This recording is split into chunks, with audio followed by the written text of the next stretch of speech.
ज़रा मैं जो आज मियाँ साहब ने भी बात की है सिंध से मुतालिक थरकोल की, उस पर कुछ उनसे बात करना चाहता हूँ और कुछ और एक दो सवालात। शाह साहब अस्सलाम वालेकुम। वालेकुम सलाम, आदिल कैसे हैं? अल्हम्दुलिल्लाह शाह साहब, thank you very much for giving your precious time. Shah साहब मैं ज़रा पहले जो pleasure is all mine. Shah साहब मुझे बताएं, मियाँ साहब ने आज थरकोल जो प्रोजेक्ट है उसका क्रेडिट लिया है और उनका कहना था कि 50 साल से इस पर किसी ने काम नहीं किया था, हमने कोयला निकाला और पावर प्लांट लगाया। आप भी क्या ये क्रेडिट मियाँ साहब को देंगे? क्योंकि हमें तो याद है एक दफ़ा हमें थरकोल का विजिट भी करवाया गया था, उधर हम गए थे, आप भी वहाँ मौजूद थे, वहाँ पर तो पीपल्स पार्टी ने हमें बताया था कि ये हमारी एफर्ट्स हैं सारी। आदिल थैंक यू, आपने मेरा मौक़िफ़ ले रहे हैं इस पे। देखिए मियाँ साहब बहुत ही मोहतरम है, सीनियर सियासतदान है, 3 बार वज़ीर आज़म रह चुके हैं इस मुल्क के, लेकिन बहुत ही एहतराम के साथ मैं कह रहा हूँ कि आज जो उन्होंने ये थरकोल के बारे में बात की है वो हकीकत पे मबनी नहीं है। उन्होंने स्टार्ट ही लिया और कहा कि जी 50 साल से मैं सुन रहा हूँ थरकोल के बारे में। मुझे नहीं पता उन्होंने पहली बार थरकोल के बारे में कब सुना, लेकिन थर को दरियाफ्त हुए 91 में दरियाफ्त हुआ था तो 32 साल हुए। तो अगर ये 50 साल से सुन रहे थे तो ये कौमी खजाने का सबको बता देते मियाँ साहब, ताकि इस पे और तेजी से पीपल्स पार्टी काम कर सकती। अब हकीकत पे आ जाते हैं। हकीकत क्या है? मैंने कहा ना, हकीकत पे मबनी नहीं थी उनकी बात। हकीकत यह है कि 91 में थर का कोयला दरियाफ्त हुआ, USGS सर्वे के अंदर हुआ। उससे 1 आध साल पहले सिंध कोल अथॉरिटी थी, उसमें वो ड्रिल कर रहे थे पानी के लिए, तो उनको कुछ ट्रेसेस मिली और फिर काम शुरू हुआ। 91 में दरियाफ्त हुआ, 93 में शहीद मोहतरमा बेनज़ीर भुट्टो की हुकूमत आई और विद इन 2 years 95 में बेनज़ीर साहिबा ने उस वक्त की हुकूमत सिंध को शहीद मोहतरमा ने कहा और उन्होंने तेजी से काम किया। सारे सिंध कोल अथॉरिटी ने सर्वेज वगैरह कराए और 95 में MOU साइन किया था with a investor from Hong Kong, Gordon Wu's का नाम था, जो उस वक्त ऑस्ट्रेलिया और इंडोनेशिया में कोल माइनिंग बड़े पैमाने पे कर रहा था और 10,560 मेगावाट के पावर प्लांट की MOU साइन हुई और उस पर काम शुरू हुआ। अनफॉर्चुनेटली 96 में इलीगल और अनकॉन्स्टिट्यूशनल तरीके से पाकिस्तान पीपल्स पार्टी की हुकूमत ख़त्म कर दी गई। उसके बाद मियाँ नवाज शरीफ साहब की हुकूमत आई और मियाँ नवाज शरीफ साहब ने थर कोल को बैक बर्नर पे डाल दिया। इस हद तक डाल दिया कि वो 97 से लेके और 2008 तक थर में कोई काम नहीं हुआ। ये हकीकत है सारी। और 2008 में जब आसिफ अली जरदारी साहब मुल्क के सदर बने, पीपल्स पार्टी की हुकूमत आई, तो उन्होंने जो शहीद मोहतरमा का विजन था, उनकी ड्रीम थी, और 95 की तकारीर भी हैं जो खुद साइट पे गई थी और उन्होंने पहले 1320 मेगावाट्स के पावर प्लांट की फाउंडेशन ले की थी और वहाँ तकरीर की थी। तो 2008 में जब जरदारी साहब आए, उन्होंने उसको दोबारा रिवाइव किया और तेजी से काम हुआ। तो शाह साहब ये बताएं, मियाँ साहब को इस वक्त ये बात कहने की क्या जरूरत महसूस हुई आपके ख्याल में? क्योंकि वो बड़े कंफर्टेबल हमें दिख रहे हैं, बलूचिस्तान में भी उनके पास लोग आ रहे हैं, सिंध में भी इत्तेहाद बन रहे हैं, पंजाब में भी लोग उनके पास जा रहे हैं। क्या ये उन्होंने अपनी जो सिंध की ऑडियंस है या फॉलोअर है या वोटर है, सपोर्टर है, उसको एड्रेस करने की कोशिश की है कि सिंध के मसाइल भी हम ही ने हल किए हैं, आगे भी हम ही करेंगे? मेरा ये ख्याल है, जो आपने कहा ना कि बहुत ही कंफर्टेबल है, मेरा नहीं ख्याल है। आप मैं तो थर के बारे में सिर्फ बात करना चाह रहा था, लेकिन आपने ये सवाल किया है। कंफर्टेबल बिल्कुल नहीं है। ये मेरा ख्याल है कंफ्यूजन और बौखलाहट की निशानी है कि जो चीज में सिरे से उनका, बल्कि ऑन दी कॉन्ट्री, जब ये दोबारा आए थे तो आज इन्होंने वही मैंने स्टेटमेंट में पढ़ा, कहा कि जी थर जो है वो लोकल कोयले से बनेगा और हमें डॉलर से इम्पोर्ट नहीं करना पड़ेगा। तो इन्होंने जो पहले की थी साहिवाल पावर प्रोजेक्ट, वो तो इम्पोर्टेड कोल का था, LNG प्रोजेक्ट इम्पोर्टेड एनर्जी के थे। तो ये उनकी बौखलाहट और कंफ्यूजन का शिकार है। बिल्कुल कंफर्टेबल नहीं है। कंफर्टेबल होते तो शायद अपने बेस को ज्यादा स्ट्रॉन्ग करते। इसलिए पंजाब में काफी बुरी हालत है उनकी, और बलूचिस्तान में अगर कुछ लोगों ने ज्वाइन भी किया है तो आम पब्लिक जानती है कि हुकूक बलूचिस्तान का आगाज हुकूक बलूचिस्तान का किसने किया था, और जरदारी साहब ने खुले आम दूसरों के गलतियों की माफी मांगी थी बलूचिस्तान के लिए। अच्छा शाह साहब, मुझे ये बताइएगा, लेवल प्लेइंग फील्ड की बात जो है वो आसिफ जरदारी साहब ने तो कोई शिकायत नहीं की। वो तो मोहसिन नकवी साहब को कह रहे हैं मेरे बेटे हैं, गैर जानिबदार हैं, मैं तो अभी भी उन्हें बेटा कहता हूँ। कुद्दूस बजिंजो साहब के बारे में कह रहे हैं उनकी पसली नहीं है इसलिए वो पीपल्स पार्टी में नहीं आए।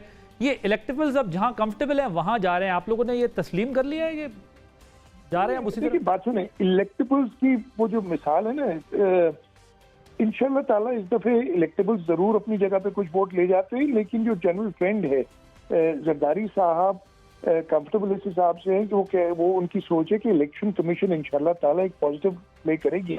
और वो जो केयरटेकर्स कहीं कहीं, और मैं कह रहा हूँ कि केयरटेकर्स को गैर जानिबदार रहना चाहिए। फॉर एग्जाम्पल सूबा सिंध के अंदर उन्होंने जो पाकिस्तान पीपल्स पार्टी के चलते हुए मंसूबे हैं, और खासतौर पे वो मंसूबे जो फ्लड्स की डेविस्टेशन के बाद हमने शुरू किए थे, उनकी फंडिंग बंद कर दी है, ये समझ के कि जी ये लेवल प्लेइंग फील्ड नहीं होगी। अगर पीपल्स पार्टी वालों में जो काम शुरू किए वो चलते रहे तो लोग तो देखेंगे ये पीपल्स पार्टी की कंटिन्यूएशन है। इट इज रिडिकुलस ये सोचना और लोगों को इसकी सजा देना। तो ये बिलावल साहब की रही, और हम इलेक्शन कमीशन से एक्सपेक्ट करते हैं, उन्होंने पहले भी कुछ ऐसे एक्शंस लिए हैं कि जो केयर टेकर्स ने आउटसाइड देयर स्कोप और आउटसाइड देयर लीगल अथॉरिटी काम किया है वो ना करें। अच्छा शाह साहब ये बताइएगा, जरदारी साहब ने कहा कि बिलावल साहब टैलेंटेड हैं लेकिन अभी ट्रेंड नहीं है। पार्टी में इस वक्त किसकी पॉलिसी जो है डोमिनेट कर रही है, जरदारी साहब की या बिलावल साहब की? हम कौन सी वाली पॉलिसी को समझें, जो बिलावल साहब रोज बाहर कह रहे हैं 70 साल साहब वाले बाबे साहब घर बैठ जाएं, या फिर आप ये समझें जो जरदारी साहब कह रहे हैं कि भाई किसी के कहने पे टैक्स तो नहीं है, अगर वो कह रहे हैं? देखिए मैंने जरदारी साहब की पूरी बात नहीं सुनी, इसलिए मैं नहीं कह सकता है। जो आप शायद जिक्र कर रहे हैं इस वक्त जो इंटरव्यू चल रहा है उनका, उस सिलसिले में पार्टी चेयरमैन बिलावल भुट्टो जरदारी साहब हैं, और हमारे यहाँ पार्टी स्ट्रक्चर ऐसा है कि पाकिस्तान पीपल्स पार्टी पार्लियामेंटेरियंस उसके सदर जो है वो आसिफ अली जरदारी साहब हैं। और लेकिन ये दोनों पार्टीज एक साथ काम करती हैं और इनमें कोई तजाद एज सच नहीं है। लोग ढूंढते हैं, आई गेस जब मुश्किल पैदा होती है तो ये वही बात है जो एक जमाने में शेख रशीद नून में से शीन निकाल रहे थे ना, तो वो वाली बातें चल रही हैं। Thank you so much Murad Ali Shah साहब, फॉर्मर चीफ मिनिस्टर सिंध, हमारे साथ मौजूद। बहुत शुक्रिया अपना वक्त देने के लिए। रऊफ क्लासरा साहब, मेरा ख्याल है वैसे मैंने इंट्रा पार्टी इलेक्शन पे पहले आपसे सवाल पूछना था पीटीआई का, लेकिन अगर आप इस मसले पे कुछ कहना चाहिए, जो बिलावल साहब या जरदारी साहब कर रहे हैं, ये गुड कॉप बैड कॉप जो हमने पहले पंजाब में देखा था, ये वो एपिसोड है या नहीं? अब बिलावल साहब पार्टी को ज़रा, क्योंकि ऑक्सफोर्ड के पढ़े हुए रिसर्च कर रहे होंगे, यूथ को एड्रेस करना है, आपकी क्या अंडरस्टैंडिंग है इस बारे में? नहीं, मेरा ये ख्याल है, आप इस पर ये ठीक समझें। अब दो चीज़ें हैं कि या तो जरदारी साहब ने बिलावल को स्पेस देनी शुरू कर दी है कि मैं एक उस पर डिक्लाइनिंग साइड पे हूँ, एक्टिव इतना पॉलिटिक्स में नहीं उठी कि बिहाइंड द डोर्स बैठ के बहुत सारे काम करते हैं कि जरदारी साहब डीलिंग व्हीलिंग वो सब कुछ वही करते हैं जो भी काम शाम करने हों। तो उन्हें ये फील हुआ होगा कि अब ये टाइम है कि इसको बिलावल को थोड़ा सा आगे लाया जाए। अगर आप पिछले 15 सालों में देखें ना, इससे बल्कि 2008 के बाद, तो ग्रेजुअली बिलावल को पहले उन्होंने छुपा के रखा, सामने नहीं आने दिया, किसी से मिलने नहीं देते थे, मीडिया ने इंटरेक्शन नहीं है, अभी जान को ख़तरे हैं। लिहाजा आपको याद होगा उन्होंने उनको जलसे जुलूस जो थे, या उस वक्त ये इलेक्शन की मेरा ख्याल 2013 में उन्होंने उनको ज़्यादा उसमें इन्वॉल्व नहीं किया था, हालांकि वेरी की इलेक्शन थे वो। सो बिलावल उसमें नज़र नहीं आया, तो उन्होंने बिलावल को फिर आज़ाद कश्मीर के इलेक्शन में उन्होंने पुट किया, फिर 2018 के इलेक्शन हुए। सो वो बिलावल को ग्रेजुअली इस तरफ वो लेकर आए हैं कि पहले थोड़ा सा मिलना जुलना, पार्लियामेंट जाएँ, असम्बलियाँ जाएँ, फॉरेन मिनिस्टर भी तजर्बा हो गया। अब वो समझते हैं कि बिलावल शायद ये ग्रूम हो गया, अब उसको ये चलाकियों की जो होती है ना हमारे यहाँ पॉलिटिक्स में, उसको कहते चलाकियाँ कहें, या वो तो अपने कहते हैं ना कि हम पॉलिटिक्स कर रहे होते हैं, तो दूसरे लोगों को तो यही लग रही होते हैं कि चलाकियाँ हो रही हैं, दूसरे को आप डिच कर रहे हैं, बिट्रे कर रहे हैं, किसी को यूज़ कर रहे हैं, इस्तेमाल कर रहे हैं।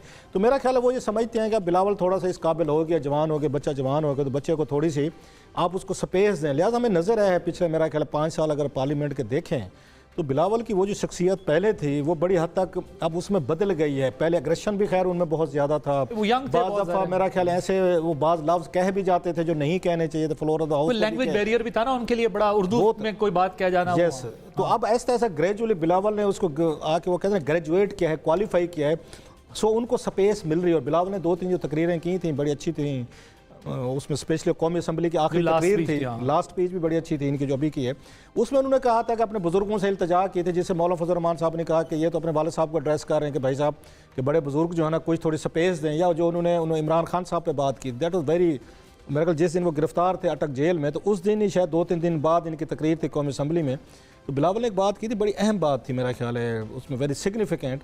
उन्होंने ये कहा था कि हमारे बुजुर्ग जो हैं, and he were referring to Nawaz Sharif and Zardari साहब ऑफ कोर्स, ये हमारे लिए क्या लेगेसी छोड़ कर जा रहे हैं। कल को फिर यही मतलब है वो टिट फॉर टैट, विक्टिमाइजेशन, कि फिर कल को हमने आना है, मैं और मरियम है, तो कल को फिर यही खान साहब पावर में है तो हमारे साथ ये सलूक होगा।